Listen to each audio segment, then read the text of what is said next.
Hi friends, இந்த வீடியோவில் என்ன பார்க்க போகிறோன்னா வாழைப்பூ முட்டை பொரியல் எப்படி பண்ணுறதுன்னு தான் பார்க்க போகிறோம். உங்கள் வீட்டில் வாழைப்பூ சாப்பிடாதவங்க யாராவது இருந்தாங்கன்னா அவங்களுக்கு இந்த மாதிரி செஞ்சு கொடுங்க. சாப்பிடாதவங்களாக இருந்தால் கூட விரும்பி சாப்பிடுவாங்க. அவ்வளோ டேஸ்ட்டு சூப்பராக இருக்கும். இப்போ வாங்க இந்த பொரியல் எப்படி பண்ணுறதுன்னு பார்த்துடலாம். இதுக்கு நான் கொஞ்சமாக தான் வாழைப்பூ எடுத்திருக்கேன். ஒரு 2 பேர் சாப்பிட்ற மாதிரி இருக்கும். இதை பொடிசாக கட் பண்ணிவிட்டு மோரில் சேர்த்துக்கலாம். இந்த பொரியல் பண்ணுறதுக்கு கொஞ்சமாக எண்ணெய் சேர்த்துக்கிறேன். எண்ணெய் நல்லா சூடானதும் கடுகு சேர்த்துக்கலாம். கடுகு நல்லா பொரிஞ்சதுக்கப்புறமா இது கூட உளுந்து கொஞ்சம் கருவேப்பிலையும் போட்டு தாளிச்சிக்கிறேன். இது கூடவே ஒரு பெரிய வெங்காயம், ஒரு பச்சை மிளகாய் இதை பொடிசாக கட் பண்ணிவிட்டு இதில் சேர்த்துக்கலாம். வெங்காயம் லைட்டாக வதங்கட்டும். லைட்டாக கலர் மாறினதுக்கப்புறமா இந்த கட் பண்ணி வச்சுருக்க வாழைப்பூ இது கூட சேர்த்துக்கிறேன்.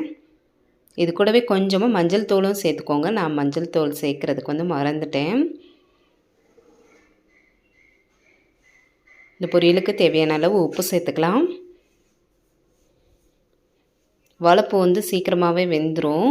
அதனால் இதில் தண்ணிலாம் எதுவுமே சேர்க்க வேணாம். அந்த எண்ணெயிலேயே வேக வச்சுக்கலாம். ஒரு 5 நிமிஷத்துக்கு அடுப்பை சிம்மில் வச்சுட்டோன்னா வாழைப்பூ சூப்பராக வெந்துடும். வெந்ததுக்கப்புறமா கடைசியாக ஒரு முட்டை உடச்சி சேர்த்துக்கிறேன். சேர்த்துட்டு லைட்டாக கலந்து விடுங்க. இது கூடவே கொஞ்சமாக கடைசியாக கரம் மசாலா சேர்த்துக்கிறேன்.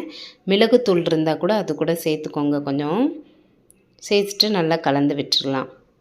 நல்லா உதிரி உதிரியாக வர்ற அளவுக்கு மிக்ஸ் பண்ணி விட்டு இறக்கணும். அப்படின்னா சூப்பரான வாழைப்பூ முட்டை பொரியல் ரெடி.